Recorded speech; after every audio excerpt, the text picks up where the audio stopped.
जय श्री ओम नमः सिद्धेभ्यः। जय श्री ओम नमः सिद्धेभ्यः। जय श्री ओम नमः सिद्धेभ्यः। मंगलम भगवान वीरो मंगलम गौतमो गणी मंगलम कुंद कुंदाद्यो जैन धर्मोस्तु मंगलम सर्वमंगल मांगल्यम सर्वकल्याण कार्यक्रम प्रधानम सर्वधर्माणाम जैनम जयतु शासनम जैनम जयतु शासनम वंदे विद्याधि सागरम। कुंडलपुर के बड़े बाबा की जय।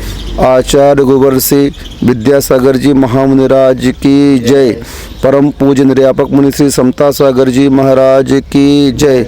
उत्तम आर्जव धर्म की जय। समस्त मुनि संघ की जय। कल आप लोगों ने सुना मार्दव धर्म। जब तक मान का हम मर्दन नहीं करेंगे तब तक हमारे अंदर वह विनय भाव नहीं आ सकता है। इसी प्रकार से आज आर्जव धर्म का नंबर आ गया। आर्जव का अर्थ होता है सरलता। कुटिलता जब तक मन में रहेगी तब तक यह मन पाप में लिप्त रहेगा। इसके अंदर कभी भी अच्छे विचार नहीं आ सकते। कोई भी वस्तु जब हम ग्रहण करते हैं तो वस्तु को ग्रहण करने के पहले उस पात्र को साफ किया जाता है। उस पात्र में अगर कंकड़ पत्थर हैं तो हम उस वस्तु को लेंगे तो वह वस्तु हमारी खराब हो जाएगी। इसी प्रकार से धर्मोपदेश जब दिया जाता है या ग्रहण किया जाता है उस समय पात्र को अपने अंदर बिल्कुल सफाई करनी चाहिए। धर्म कहाँ रहता है? धर्म पवित्र मन में रहता है। जहाँ मन निर्मल है, पवित्र है, वहाँ पर धर्म का सद्भाव है, वहाँ पर धर्म अपने आप ही है। और जहाँ पर कुटिलता है, जहाँ पर टेढ़ापन है, वक्रता है, तो वहाँ पर तो पाप ही पाप रहेगा। परिणाम कैसे होंगे आप स्वयं देख लेना।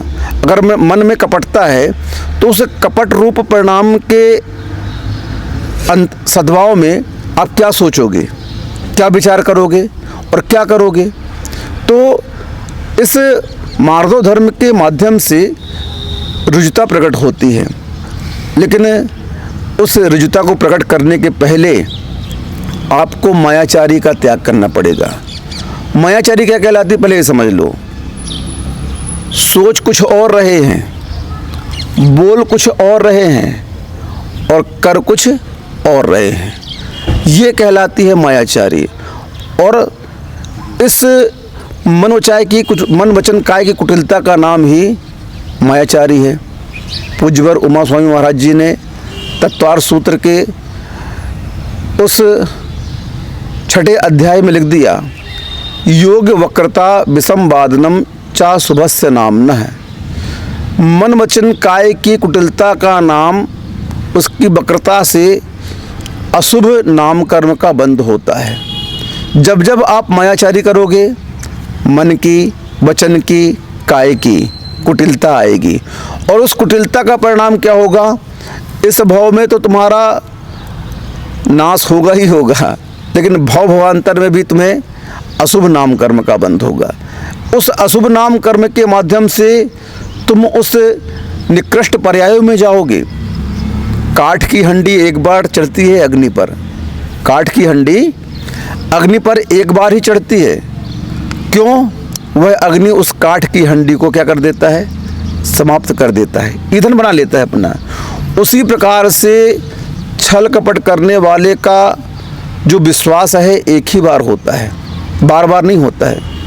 एक बार वह विश्वास समाप्त हुआ फिर उससे सब कोई अपना पल्ला झाड़ लेते हैं। कोई भी उसकी बात सुनते ही नहीं। वो कितना भी कहना चाहे, कितना भी कुछ अच्छा भी बोले उसके बाद भी, लेकिन नहीं भैया, एक बार आपका विश्वास समाप्त हो गया, अब हम आपके यहाँ कुछ नहीं लेंगे। अरे नहीं भैया, दुकानदारों की साख कैसी रहती है? कई दुकानदार कैसे रहते हैं भाई साहब? Fix rate. अब फिक्स रेट में भी उसके यहाँ इतने कस्टमर आते हैं कि उसको दिन भर फुर्सत नहीं रहती। ऐसा क्यों हुआ? और एक दूसरा दुकानदार उससे ज़्यादा वैरायटी रखा हुआ है, लेकिन उसके दुकान में कोई चढ़ नहीं रहा है। क्यों भाई, क्या बात है? आपके पास तो इतनी वैरायटी है, इतने आइटम रखे हुए हैं, और आपके यहाँ कोई नहीं आ रहा, बहुत कम भीड़ है। और उसके यहाँ भीड़ क्यों है? जब पता लगाया गया तो सामने वाला जो फिक्स रेट रखा हुआ है ना, बड़ा ईमानदार है। कैसा है? सात्विक प्रवृत्ति का आदमी है, सदाचारी है, धार्मिक है, किसी का अहित नहीं चाहता है।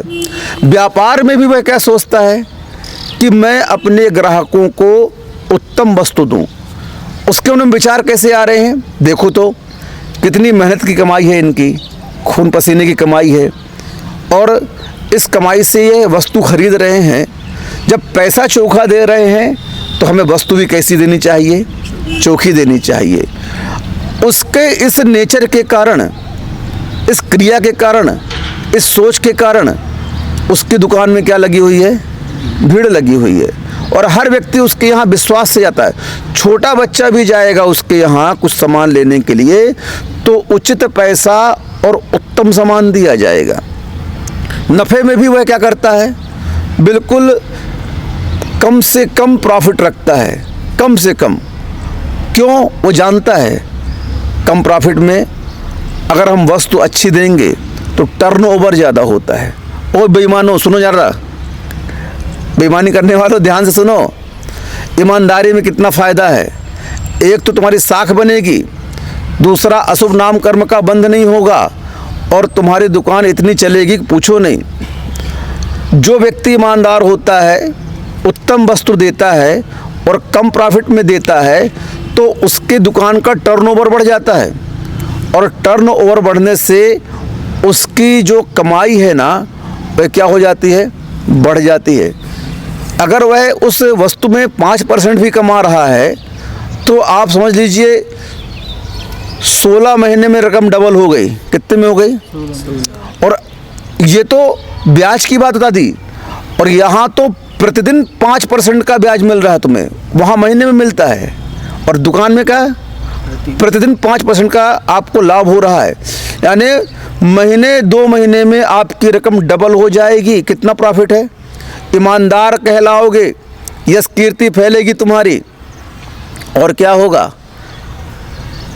पाप से भी बच जाओगे, अशुभ नाम कर्म का बंध भी नहीं होगा। इन सेठ जी से मत करना जैसे ये सेठ जी कर रहे हैं। क्यों बेटा? हाँ, क्या है पापा? बेटा पर्यूषण पर्व लग गए हैं। हाँ पापा, अपन को अभिषेक पूजन करने चलना है। जी पापा, जैसा आप कहो। लेकिन एक काम करना बेटा, वो गेहूं में कंकड़ मिला दिए क्या? वो दाल में कंकड़ मिला दिए क्या? और चावल वाले कंकड़ लेके आना, अच्छे से डालना।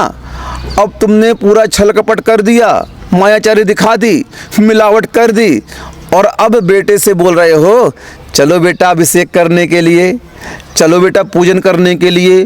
तुम्हारा अभिषेक, तुम्हारी पूजन क्या फल देगी तुम्हें बताओ? तुम्हारा अभिषेक, तुम्हारी पूजन क्या फल देगी? क्योंकि मन में होए सो वचन उचरिए, वचन होए सो तन सो करिए। ये कहलाता है ऋजुता। हम यहाँ सोच कुछ और रहे हैं, बोल कुछ और रहे हैं, कर कुछ और रहे हैं। कई कई दुकानदार ऐसे ही होते हैं। अच्छी लाइटिंग कर दी, लाइट जला दी और माल दिखा दिया। लाइट की चकाचौंध में वो माल कैसा दिखता है? बहुत अच्छा दिखता है। और जैसे ही घर जा कर के देखते हैं, ओहो इनने तो फटा दे दिया, इनने तो हल्की क्वालिटी का दे दिया। अब उस दुकानदार की साख उस ग्राहक की दृष्टि में कैसी रहेगी भैया? बताओ कैसी रहेगी? खराब रहेगी। और उसकी साख खराब होते ही क्या होगा? देख लो, उसकी दुकान में भीड़ कम हो गई। क्या बात है सेठ जी? अरे ग्राहक ही नहीं आ रहे भैया, क्या बताएं क्यों नहीं आ रहे हैं? अपनी आत्मा से पूछो। क्योंकि तुम्हारे परिणाम खराब हैं, तुम्हारी सोच खराब है, तुम्हारा माल खराब है। हर कुछ तुम्हारी कथनी करने में अंतर है। क्या है? और जब तक ये अंतर बना रहेगा तब तक वह अपना कल्याण नहीं कर सकता। दोहरा जीवन जीने वाला व्यक्ति कभी भी अपनी आत्मा का कल्याण नहीं कर सकता है। दो प्रकार के धर्म होते हैं, एक अंतरंग धर्म और दूसरा बाह्य धर्म। बाह्य धर्म की क्रिया अगर गलत है तो अंतरंग धर्म तुम्हारा कभी शुद्ध हो ही नहीं सकता है। बाहर भी वही क्रिया करो, अंदर भी वही क्रिया करो। धर्म का अर्थ क्या होता है? धर्म आत्मा का स्वभाव होता है, और धर्म का अर्थ ये होता है कि जो धर्म को बाधा पहुंचाने वाली वस्तुएं हैं वो सब अधर्म की श्रेणी में आती हैं। इसलिए जिसके माध्यम से बाधा आ रही है धर्म में, उस वस्तु को छोड़ दो। कसाय तो कसाय ही रहेगी भैया, चाहे क्रोध कर लो, चाहे मान कर लो, चाहे मायाचारी कर लो, इनका परिणाम तो आत्मा का अहित ही रहेगा। इसके माध्यम से कभी भी आत्मा का हित हो ही नहीं सकता है। जो मायाचारी करते हैं ना, वो हर शब्द का अर्थ अपने हिसाब से लगा लेते हैं। आदमी कह कुछ और रहा है और वो अर्थ कैसे लगा लेंगे? अपने हिसाब से। महाभारत की कथा चल रही है, पंडित जी प्रतिदिन आकर के उस महाभारत का वाचन कर रहे हैं। सेठ जी, उनका परिवार बड़े ध्यान से महाभारत की कथा सुन रहा है। महाभारत की कथा पूर्ण होने को आई। एक दिन पंडित जी पूछते हैं, क्यों सेठ जी, आपको इस महाभारत की कथा से क्या शिक्षा मिली?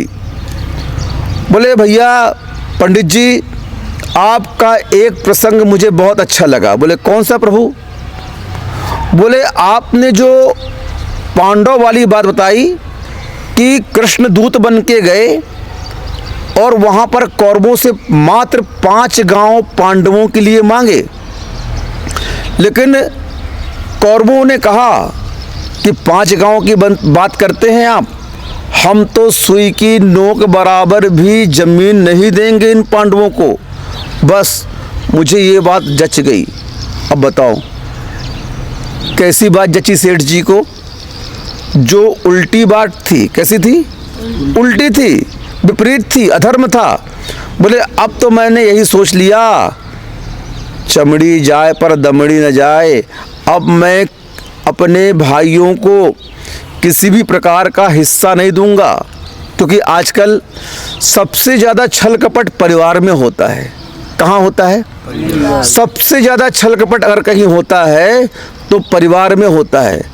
भाई भाई के साथ छल कपट कर देता है, दूसरों के साथ तो करते ही करते हैं आप लोग, लेकिन सबसे ज़्यादा छल कपट किसके साथ होता है?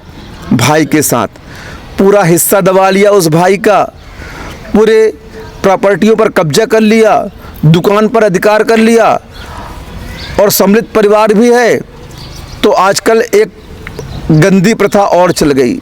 ये नई नई बहुएं आती हैं, 2-3 भाई का सम्मिलित परिवार है, बड़े प्रेम से जी रहे बेचारे, बड़े सुखी जीवन जी रहे थे। जो भी व्यापार के माध्यम से अर्निंग होती, उस नफ़ा को, उस पूरी कैपिटल को माँ बाप के हाथ में सौंप देते थे। लीजिए पिताजी, आज दिन भर की बिक्री ये आई है, आप रख लें। माँ के हाथ में देते थे। कितनी बरकत थी उस समय, कुछ पूछो नहीं। लेकिन जैसे नई नई बहुएं आई ना, अब इन्होंने मायाचारी अपनी दिखा दी, क्योंकि मायाचारी स्त्रियों का स्वभाव होता है। कुंद भगवान ने प्रवचन सार जी में कह दिया, चारित्र चूल का अधिकार में, कि आरिका तक बन जाए स्त्री। कहाँ तक पहुँचा दिया? आरिका तक बना दिया उस स्त्री को, इतने ऊंचे पद पर बैठा दिया। लेकिन उसके बाद भी कह दिया कि भले ही वह आरिका क्यों न बन जाए, लेकिन उसका स्वभाव तो मायाचारी रहेगा ही रहेगा। भले अल्प रूप में रहे, लेकिन वह मायाचारी छोड़ नहीं सकती है। अग्नि अपनी उष्णता को छोड़ नहीं सकता है, भले वह मंद हो जाए। पवन अपनी वेग को छोड़ नहीं सकता है, भले वह मंद हो जाए। जल अपना स्वभाव छोड़ नहीं सकता है। प्रकृति जिस प्रकार अपना स्वभाव छोड़ नहीं सकती है, उसी प्रकार स्त्री भी अपना स्वभाव छोड़ नहीं सकती, मायाचारी। अब देखो कैसे भरे पूरे घर को, खुशहाल घर को यह दुष्टा आकर के क्या कर रही है। आपको नहीं बोल रहा हूँ, सब महिलाओं के ऊपर ये बात नहीं जाएगी, हमारी सब माताओं बहनों के ऊपर नहीं जाएगी, लेकिन जो ऐसा परिवार में करते हैं उनके लिए ये बात है। अब आप करते हो तो आपके लिए भी बात है, मुझे डर नहीं है आपका। महाराज जी ऐसा कह रहे हो आप लोग, धर्म को तो हम ही लोग जिंदा रखे हैं, आपके प्रवचनों में हम ही लोग की संख्या ज़्यादा होती है, हमें सब पता है, संख्या से मुझे मतलब नहीं है, मुझे तो परिणामों से मतलब है, क्योंकि धर्म संख्या से प्रभावित नहीं होता है, धर्म परिणामों से प्रभावित होता है। परिणाम कैसे हैं आपके, ये देखा जाएगा। तो उस परिवार में पहुंच करके तुमने क्या किया, क्या किया, उस पति को प्रभावित किया। सुनो जी, अब हम लोग 2 हो गए हैं, 2 से 4 होंगे, और ये सम्मिलित परिवार है, यहाँ पर क्या पता कैसा आगे होगा। मम्मी जी तो देवर जी को चाहती हैं, पापा जी जेठ जी को चाहते हैं, आपको कोई नहीं चाहता है। अब अगर हिस्सा बांट हो गया तो ये सब उन्हीं के हिस्से में चला जाएगा। पति बेचारा सीधा साधा, क्या करें बताओ। बोले कुछ नहीं करो, मुझे 1000 रुपये पर डे चाहिए दुकान से। क्या चाहिए, मुझे 1000 रुपये प्रतिदिन चाहिए दुकान से। आप दुकान से जो कमाई करते हैं उसके बीच में गुल्ली मारो, क्या करो, चोरी करो अपनी दुकान की। अब बताओ, उसने आकर के अपनी मायाचारी से पति को चोर बना दिया। क्या कर दिया, चोर बना दिया पति को। अब बेचारा उस देवी जी के बहकावे पे आ गया। अब प्रतिदिन वह चोरी करने लगा, उस पैसे को जोड़ने लगा। अब क्या हुआ, क्या हुआ, धीरे धीरे दुकान डूबने लगी, कैपिटल गायब होने लगी। पता चला कि फलाने चंजी प्रतिदिन चोरी करते हैं, लियो, और उनको घर से अलग हो गए। बेचारे भाई लोग कैसे उस कर्जे में आ गए, व्यापार के ठप्प हो गया, सब कुछ एक स्त्री ने आकर के नाश कर दिया। अब कितना अच्छा वहाँ पर खुशहाली का माहौल था, कितना शांतिमय वातावरण था, धर्म ध्यान कितना चल रहा था, लेकिन देखो उसने आते ही इस मायाचारी को सबके सामने रखा, और इसका प्रभाव देखो कि वह परिवार हंसता खेलता कैसा हो गया, कंगाल हो गया। मायाचारी इतनी खतरनाक होती है कि इससे तुम्हारा तो अहित होगा ही होगा, और सामने वाले का भी अहित हो गया। वो लुट गया बेचारा, लुट गया, कहाँ से कितना क्या करे उस संसार में आकर के। और तुमने तो हाथ जमा लिया, लेकिन उसके बाद क्या हुआ, कैंसर हो गया, सेठ जी को अटैक आ गया, बच्चे को कई प्रकार की बीमारियां आ गईं। अब वो सारा धन कहाँ चला गया। जो छल कपट करता है, अभी बहुत सारी न्यूज़ चल रही है पेपरों में, टीवी में, कि बंगाल के मंत्रियों ने, यहाँ के सेठों ने छल कपट करके धन अर्जित किया, ईडी ने छापा मार दिया।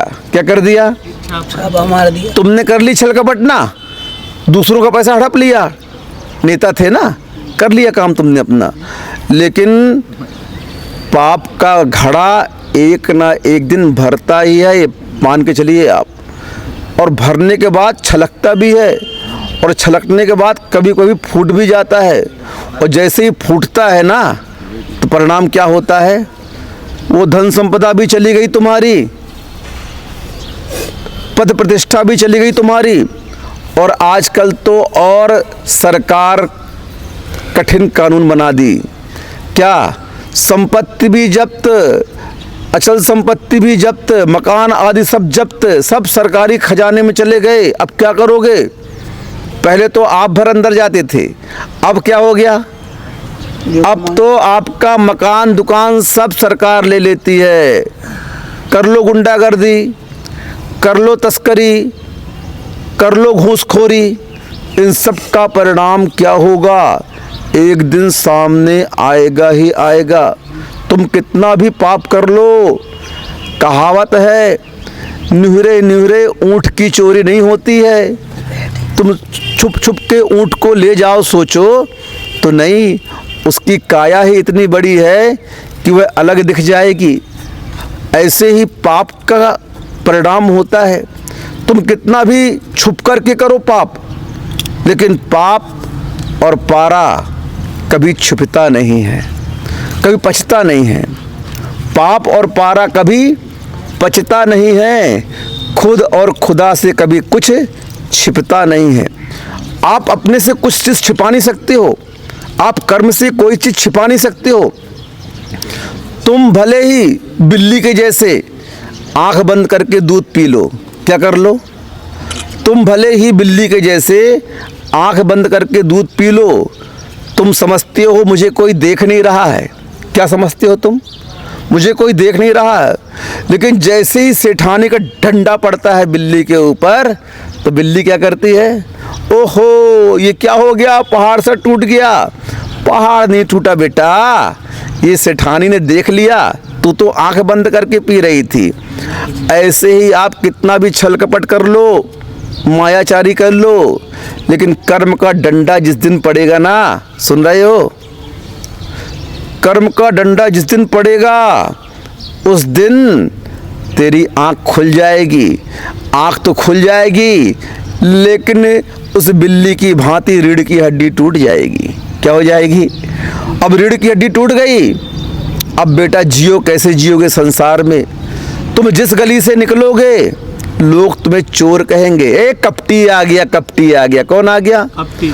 इन कपटियों ने साधु का भेष भी बदनाम कर दिया। क्या कर दिया? साधु का भेष भी बदनाम कर दिया। उस रावण ने क्या किया?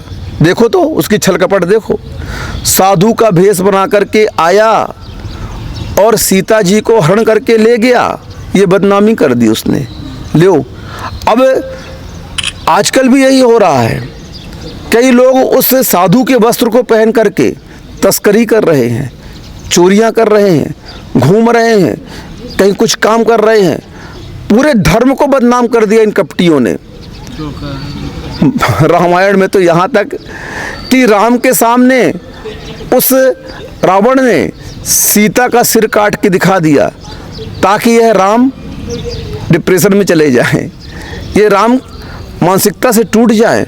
लेकिन विभीषण ने जगा दिया, प्रभु ये रावण की छल कपट है, ये उसकी मायाचारी है।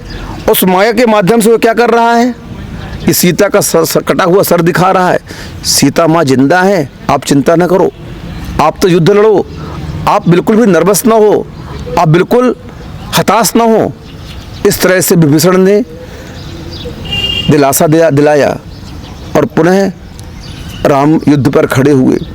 तो कहने का तात्पर्य यह है कि इस साधुओं के भेष को भी इन कपटियों ने क्या कर दिया?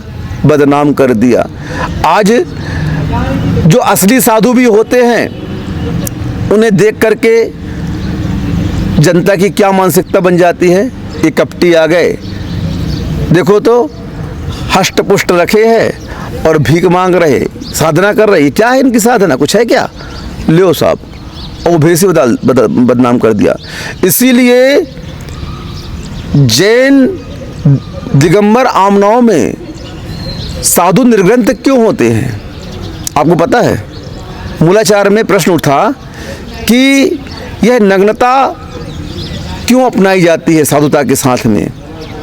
तो आचार्य वट्टकेर स्वामी जी कहते हैं कि देखो, उस भगवा के रूप को कोई भी पहन सकता है, वस्त्र है वो है, कपटी भी पहन सकता है, चोर डाकू भी पहन करके उसे डाका डाल सकते हैं।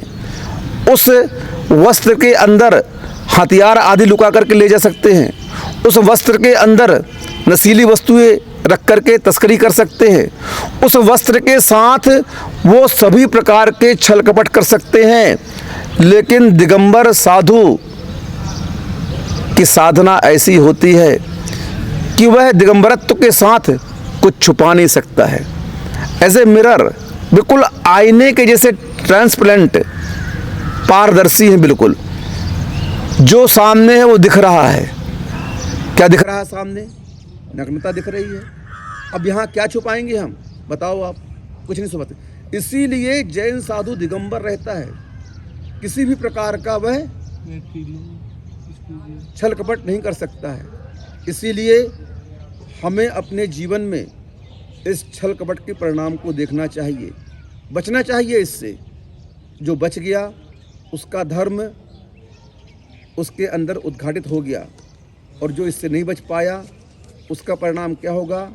योग वक्रता विषम वादनम चा अशुभ नाम न है, अशुभ नामकर्म का बंद होगा, संसार में तुम्हारी साख खराब होगी, कोई भी तुम्हें लाइक नहीं करेगा और नरक निगोद में तुम अलग से जाओगे। इसलिए बचो, परिणाम को शुद्ध करो। इसी भावना से अहिंसा परमो धर्म की जय।